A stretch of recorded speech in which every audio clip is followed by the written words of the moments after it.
Cafer, sen nasıl buldun? Yani hem görüntünün şeklini, biçimini hem de içeriğini böyle kısaca bir özet alayım senden. Ondan sonra bu Evet. içeriğine geçelim. Evet. Aslında Kürt halk önderine çok onun tarihsel duruşuna çok denk bir açıklamaydı. Yani birkaç boyutu var. Bir tanesi yani insanlar gerçekten uzun süre Kürt halk önderinin sağlığı konusunda ciddi endişeler taşıyorlardı. Ciddi kaygılar vardı. Uzun kampanyalar yürüttüler. Yani Kürtler gerçekten önderlerinin yaşamına ilişkin ciddi kaygılar duydular bir dönem boyunca. Onu böyle görmek yani biraz böyle hani gerçekten güçlü, moralli, işte olaylara hakim görmek Kürt halkında muazzam bir moral yükselişine sebep oldu. Bu hani görsel boyutu hani ama içeriye de denk düşen bir tarafı var. Yani bu bence çok önemli bir şey. Bu işte sadece böyle akli süreçler değil, psikolojik süreçler de etkili. Kürtleri çok moral olarak olumlu bir noktaya getirdi bu gördükleri manzara. Yani Kürt Halk Önderinin olaya hakimiyeti, tamamen kontrolün Kürt Halk Önderinde olması, bizzat bunu görmeleri. Çünkü bu noktada çok şaibeli, içeriden ve dışarıdan çok şaibeli, Kürtlerin içinden ve dışarıdan çok şaibeli bir kara propaganda süreci işliyordu. Bunun tamamen karşılıksız olduğu anlaşıldı. Bu şekli kısmı, içerik kısmı da tabii gerçekten çok kapsamlı. Ama içerik kısmı şu, yani daha önce kamuoyuna Kürt Halk Önderi'nin bugün ifade ettiği şeyler bu bütünlükte değil ama yani bu kadar böyle hani bir araya getirilmiş, özetlenmiş bir biçimde değil ama böyle parça parça kamuoyuna yansımıştı. Yani bunlar işte nedir? En önemlisi bana göre bunlardan şudur. Yani işte bu karşılıklı katılım gösterme, yani enternasyonalist katılım aslında önemli bir şeydir. Bu sürecin yeniden inşası noktasında yani Türklerin Kürtlere, Kürtlerin Türklere katılımı, pozitif katılımı, işte Kürtlerin Araplara, yani bölge halklarının aslında birbiriyle rekabet eden değil, birbirleriyle dayanışan, birbirlerine katılım gösteren pozitif enternasyonalizm temelinde bir araya gelmesi ve bu noktada silahlı mücadelenin durdurulması çok önemli bir çabadır, bir çağrıdır. Orta Doğu'nun da aslında bir boyutuyla hani çözülmüş bulmacasıdır, öyle diyelim. Cafer, sen nasıl bakıyorsun? Çünkü az önce de Çetin de buna, Evet. Çetin Güler de dikkat çekti. Yani özellikle tabii bu cümle önemli. Diyor ki tarihi manifesto geleneğinin başarılı bir örneğini teşkil edecek. Yani Kürdistan devriminin yolu yeni bir paradigma, yeni bir anlayışla yoluna devam edecek. Buradan tam Evet. sen ne anlıyorsun? Birkaç cümle söylese bir soru sormak istiyorum sana. Evet. Evet, ben buradan anladığım şey çok aslında şu Cahit. Yani sonuçta Kürtler bu son 50 yıllık mücadele dönemi boyunca çok önemli bir şeyi başardılar. Yani çok çabuk organize olabilen, yani aslında çok gelişmiş, işte tamamen üzerine çalışılmış programlar, manifestolar ortaya koyabilirsiniz. Ama eğer onu hayata geçirecek kadrolardan yoksunsanız veya işte birlikte çalışma uyumu olan bir organizasyondan yoksunsanız bütün bu süreci hayata geçirmeniz mümkün olmaz. Ama Kürtlerin bu son 50 yıldaki en önemli kazanımı bir araya gelme, bir harmonide birlikte çalışma ve sonuç alma noktasında örgütlü mücadele yürütebilme yeteneğini geliştirmeleri oldu. Şimdi burada yani o bugün Kürt Halk Önderi'nin yaptığı açıklamada altını çizdiği bir şey daha vardı. Yani şükranlarını da bildiriyordu orada. Yani yoldaşlarına bütün bu süreci onunla birlikte sürdüren, bu sürece bu süreci anlayıp ona doğru karşılık veren örgütüne ve yoldaşlarına da kendisi sevgilerini iletiyordu. Bu çok önemli bir şey. Aslında Kürt Halk Önderi bütün bu kadar riskli, biraz önceki bir önceki konuna da sorduğun soru buydu. Risk alma nereden buluyor bu gücü? Evet, Yani şimdi şöyle bir şey tabii yani şundan dolayı bunu sordum ona. Sana da sormuş olayım. Belki evet, tekrarlayayım bu soruyu. Şimdi ezber bozan bir konuşma. Yani 27 Şubat da böyleydi. Bu da böyle. Yani bugüne kadar alışılagelmiş bazı roterikleri, anlayışı, yerleşmiş alışkanlıkları, örgütlenme modelini, mücadele modelindeki ezberi bozan. Yani yıkan demiyorum. Bozan, onun yerine yeni bir şey kurmaya ama hedeften şaşmadan esas meseleyi gözeterek, yani özgürlük meselesini, kurtuluş meselesini, Kürtlerin ve diğer toplumların eşit ve demokratik birlikte yaşama meselesini hedeften şaşmadan yeni bir takım ezberler bozuyor. Tabii her ezber bozma doğalında risk taşır yani. Tabii tabii. Yani çünkü bu Evet. lider içinde, liderin temsil ettiği halk ve toplum ve örgüt içinde. Ona da sordum. Tabii buradan devam edebiliriz. Ya bu aslında çok çok önemli bir şey. Çok can alıcı bir şeyi soruyorsun Cahit. Aslında bunun cevabı bütün bu tartışmayı da içeriyor. Yani burada temel sorun şu. Bu 50 yılda Kürt halkı ve Kürt halk önderi arasında çok güçlü bir bağ oluştu. Yani bu çok kıymetli bir şey. Yani Kürt halk önderi bana göre çağımızın en entelektüel insanı. Bu veya birkaç insanından bir tanesi. Bu çok açık. Yani bu noktada kendi adıma hiçbir kuşkum yok. Yani ben onun konuşmalarını ve yazılarını büyük bir haz duyarak okuyorum ve çok da bana şahsıma çok büyük katkıları oldu Kürt Halk Önderi'nin yazdığı kitapları okumak. Bu bir tarafı ama öbür tarafı Kürt Halk Önderi gerçekten örgütüyle ve halkıyla çok doğrudan organik ilişki kurabilen, çok güçlü bağlar kurabilen bir halk önderi. Yani bunun örnekleri muhakkak vardır. Biz hani yakından bilmek lazım. Nelson Mandela da belki bu ölçüde hani güçlü bağlar kurabilmiş bir insandı. Çünkü o da çok uzun cezaevi yaşamından sonra problemsiz halkına ve örgütüne dönebilme gücünü gösterebilmiş bir önderdir ve Bir tarihsel şey söyleyebilir önemde miyim? Bir şey söyleyeyim. Aslında Nelson Mandela'nın Robben Adası'ndaki görüşmeleri ve daha sonraki görüşmelere baktığımız zaman Evet.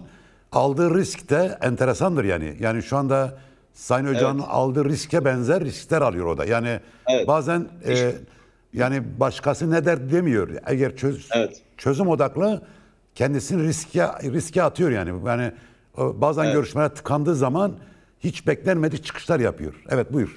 Yani böyle bir ek İşte bu yapmış tam olayım. da aslında Cahit yani Kürt Halk Önderi'nin hani Kürt Halk Önderi'ne güveniyor. Çünkü o ilişkiyi koparmak için Kürt Halk Önderi'ne olan güvenini kırmak için çok yoğun provokatif işler yapıldı.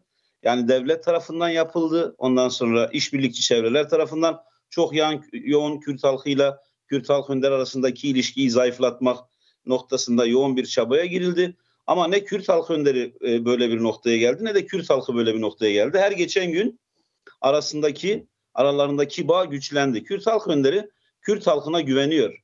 Yani bu riski göze almasının sebebi Kürt Halk Önderi'nin örgütüne ve Kürt halkına güvenmesidir. Aslında bu sürecin bundan sonrasına ilişkin hepimize umut veren tarafı da budur. Yani bu süreci güvenceye alan, bundan sonra başarılı olacağına dair inancımızı diri tutan, güçlü kılan şey de bizim insanların Kürt Halk Önderi'ne derin bir muhabbet ve güven duyması, Kürt Halk Önderi'nin de halkına ve örgütüne güçlü bir güven duyması ve inanması. Bu bence bu sürecin en önemli sigortası olmaktadır. Evet. Tabii burada Caver birkaç cümle söylerse tekrar chatine döneyim.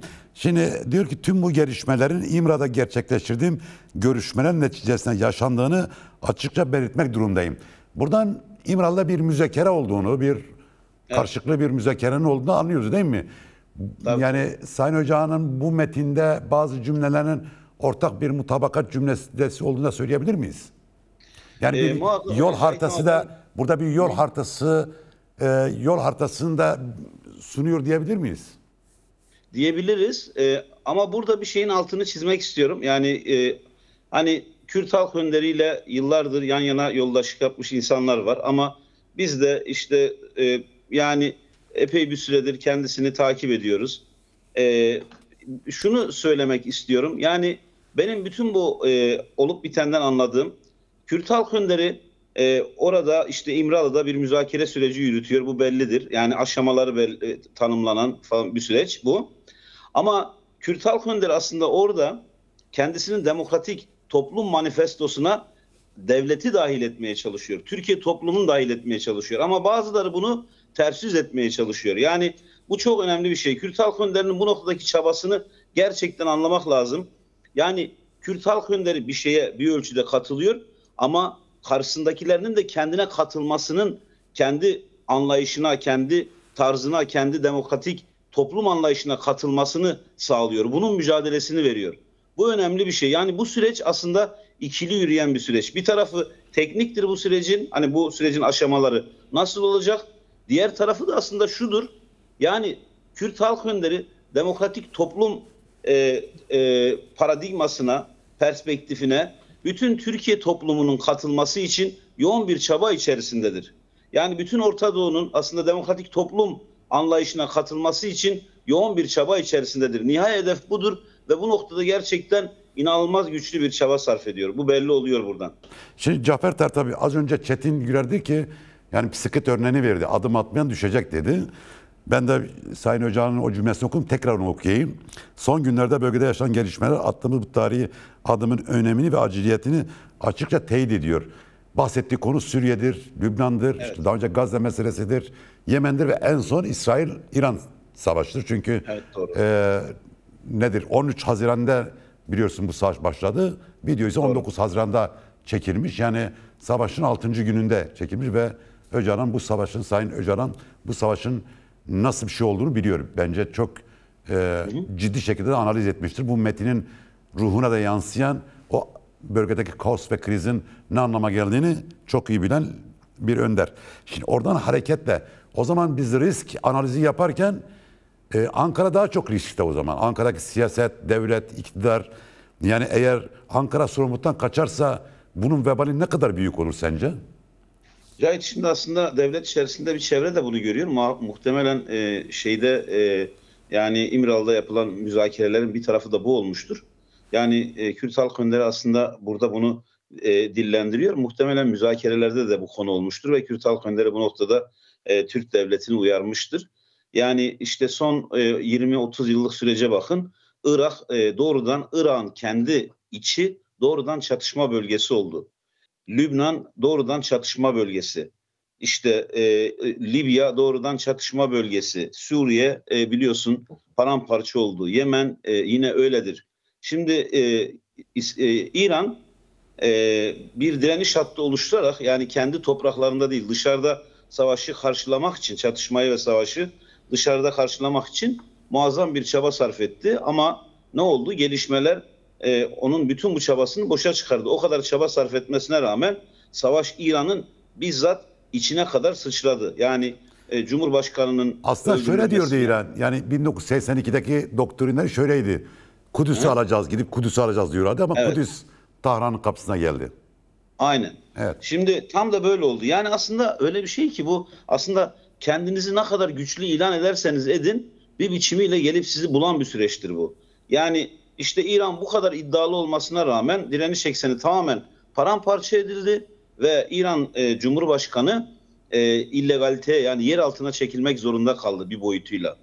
Şimdi tersinden bakın, İsrail işte bütün Amerika gerçekten bütün gücüyle uçak gemilerini göndererek korumaya aldı İsrail'i. Değil mi? Yani Evet. işte demir kubbesi vardı övündüğü. Yani övünüyordu demir kubbesiyle, bana hiçbir saldırı olmaz, olursa da karşılarım falan.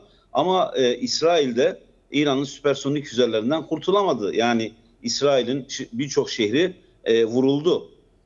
Bizzat İsrail'in kendisi içeride bu savaşı yaşamak zorunda kaldı ve şu son İran-İsrail geriliminde neyi gördük biz? Aslında kimse o kadar da böyle hiç hasar almadan veya çok minimum hasarla öbür tarafı yenebilecek güçte değil. Orta Doğu tam da böyle bir yerde.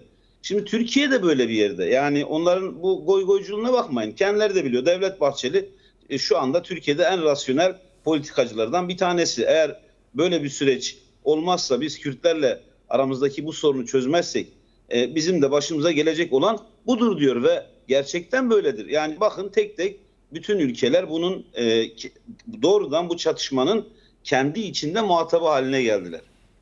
Şimdi Türkiye'nin de böyle eğer buna ilişkin tedbirler almazsa, yani Kürt sorununa ilişkin somut kalıcı bir çözüm bulma noktasında çaba içerisine girmezse Türk devleti de benzer bir akıbeti yaşayacak.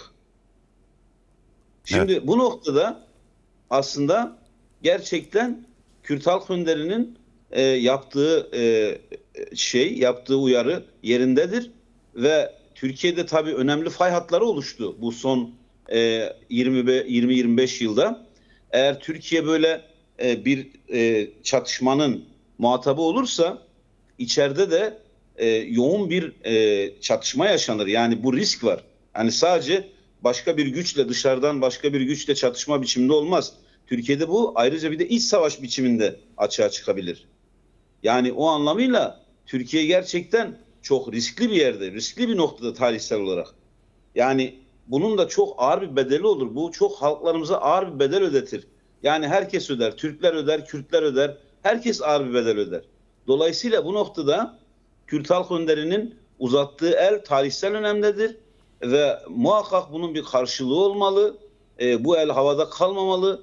Eğer bu el havada kalırsa gerçekten bu coğrafya hani anlatılıyor. İşte birinci paylaşım savaşından sonra işte şöyle yokluk yaşadık, böyle savaş oldu, böyle kıtlık oldu. Bunların hepsini birkaç defa daha katlayacak düzeyde Türkiye insani dramlarla, savaştan kaynaklı dramlarla vesaire yüz yüze gelebilir. Ekonomik yıkımdan kaynaklı dramlarla yüz yüze gelebilir.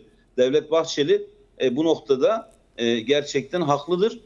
Kürt Halk Önderi de bütün Türkiye halklarına tarihsel önemde bir şans veriyor. Barış elini uzatıyor. Bu elin muhakkak tutulması lazım. Havada kalmaması lazım. Şimdi Cafer, tabii bugün Kürt Halk Önderi'nin açıklaması dünya basını nasıl yer aldı diye baktığımızda işte Hindistan'dan Afganistan'a, Amerika Birleşik Devletleri'nden Güney Afrika'ya kadar, işte Norveç'ten Almanya'ya, İngiltere'ye ajanslar, televizyon, radyolar nötr şekilde verdiler. Hatta bazıları çok çok olumlu şekilde verdi. Yani aslında Türkiye'deki medyanın dili yok bu medyada.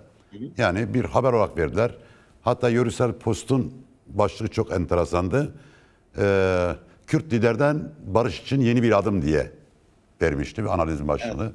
Benzeri başlıklar da vardı. Büyük ajanslarda da vardı, bunu gördük. Fakat yani bir Türk medyasına biz bakalım dedik. Yani Türk medyasında hem iktidar medyası hem de bu iktidara karşı olduğunu söyleyen ve rejim tarafından sürekli dövülen medya diyelim. Onlar da aynı dili kullandılar. Yani 30 yıl önce, 40 yıl önce hangi dili kullanıyorlarsa aslında 1925'lerde, işte 30'larda, 37-38 Dersim'de hangi dili kullanmışlarsa aynı dili kullanmaya devam ettiler. Ancak bugünkü tabii yaşadığımız dijital çağda, yani iletişimin artık hızlandığı çağda, herkesin habere, görüntüye çok hızlı ulaştığı bir dönemde bugünkü açıklama, bugünkü görüntü, yani psikolojik savaşa, zehirli dile büyük bir darbe vurdu diyebilir miyiz?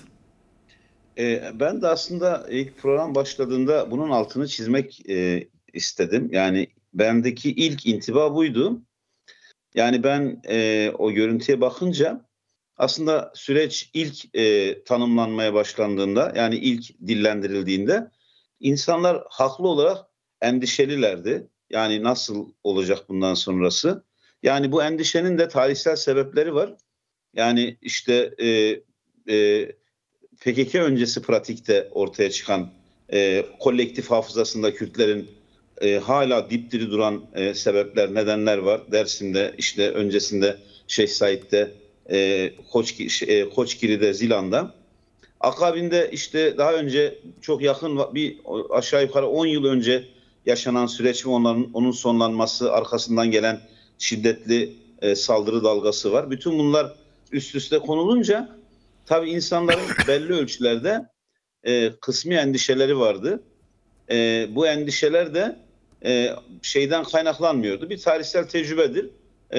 Zaten buna ilişkin bir ihtiyat sahibi olmamak, bir ihtiyatla bu meseleyle ilişki kurmamak doğru bir şey de olmaz. Kürt Halk Önderi'nin kendisi de bizzat bu noktada ihtiyatlı olduğunu, hani bu süreci ilerletmek için yoğun çaba içerisinde olduğunu, ama bir ihtiyat payı olduğunun da altını sürekli çizdi. Burada bir sorunu yok. Temel mesele burada Cahit şu, yani onlar şunu istediler, işte istediler ki PKK diz çöksün, yenilsin yani. Hani evet. Kürtler diz çöksün, yenilsin ve bunun üzerinden konuşulsun bu mesele istediler. Ama bugünkü metinde Kürt Halk Önderi'nin altını çizdiği bir şey vardı. Çok önemli bir şeydi. Silahların gönüllüce bırakılması. Yani gönüllüce silahların bırakılması. Burada aslında bugünkü görüntüden, yani Kürt Halk Önderi'nin verdiği kendine güvenli... Neden bu cümle bu kadar önemli? Yani neden bunun altını çiziyorsun? Biraz açar mısın yani? Evet. Burası aslında silahların gönüllü bırakılması şudur. Yani Kürt halkı, yani Kürtler askeri olarak yenilmemiştir.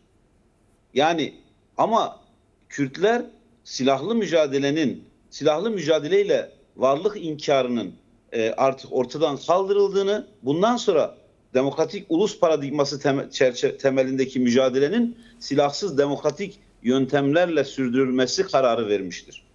Ama Kürtler aslında özgürlüklerine ne kadar düşkün bir halk olduklarını, bunun için hangi fedakarlıklara katlanabileceklerini, neler yapabileceklerini şu son 50 yıllık mücadele pratiği boyunca çok net ortaya koydular. Ve şu açıktır, yani bu saatten sonra yeniden varlık inkarına yönelinirse, Türkiye'de, Orta Doğu'da, başka yerde yeniden varlık inkarına yönelirse öz savunma temelinde çok kolay organize olabilecek bir halktır Kürt halkı. Yani burada bir cümle söyleyebilir miyim? Yani Sayın Hoca'nın açıklamalarından şunu anlıyorum ben, yani anladım daha doğrusu. Yani Türkiye karşı silahlı mücadele sonlandırılıyor. Tabii. Ve Türkiye karşı bundan böyle herhangi bir askeri ve silahlı bir faaliyet içinde olmayacak.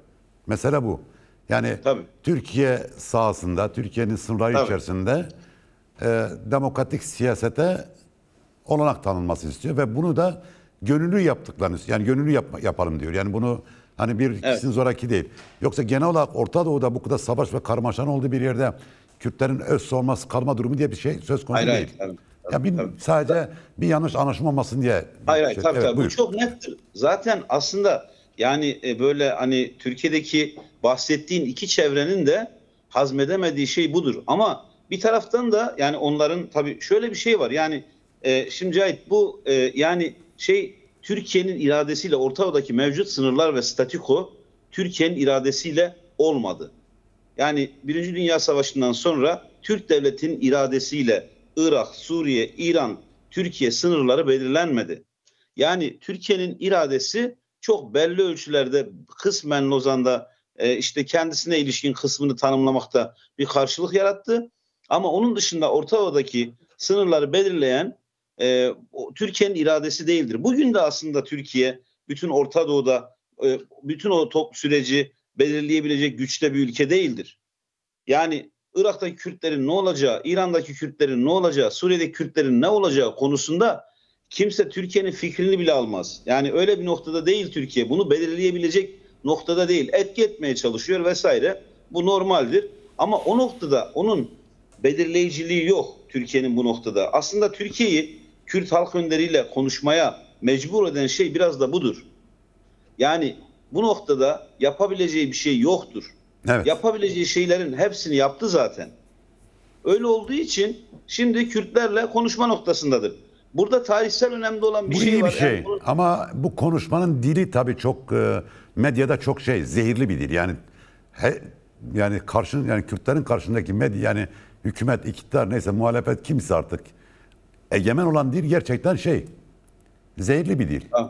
Hatta tabii. Yani evet. bazı sol kesimleri de izlediğimiz zaman aynı roteriyi kullanıyorlar. Yani aynı kavramları, terör, merör gibi falan, işte yani hani Kürtleri rencide eden, işte yakışmayan şeyler kullanıyor. Evet. Yani bence Kürt halk önderinin aslında büyüklüğü de hani burada bunun altını çizmek lazım. Gerçekten böyle egemen düşünce kodlarıyla davranmayan bir insan. Yani kimi zaman biz de böyle onun böyle çok kalıplaşmış düşünce kodları oluşuyor dönemsel olarak belli dönemlerde. Kürt halk önderi onu değiştiriyor. Böyle bir sarsıntı yaşıyor herkes.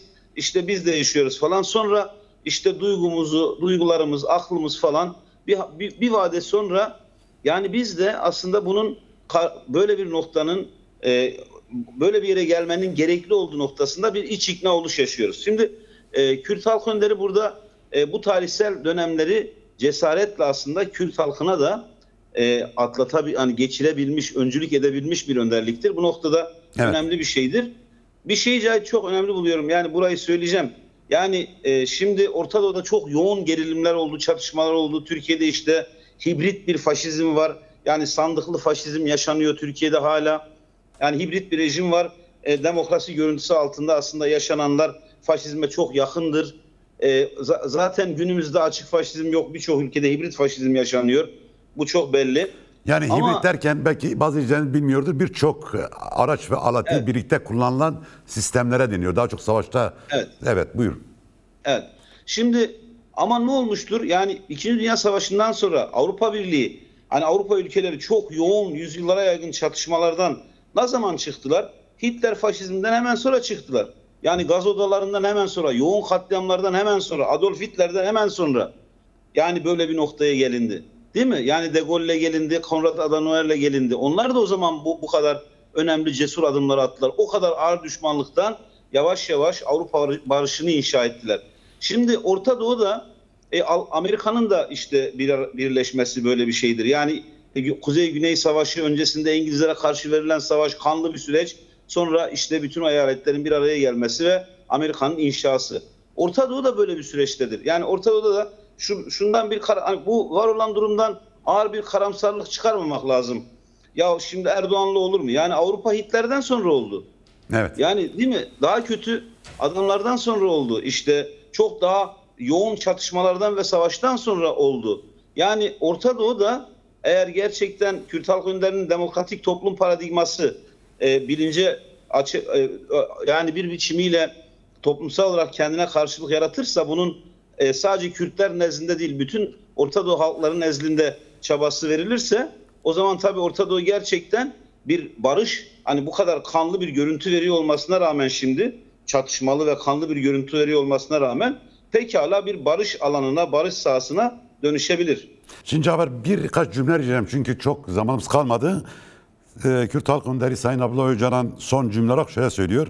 Önümüzdeki döneme çağrım, kongre kararları ve son bu yazıda dile getirdiğim görüş ve öneriler doğrultusunda altını çizerek söylüyorum.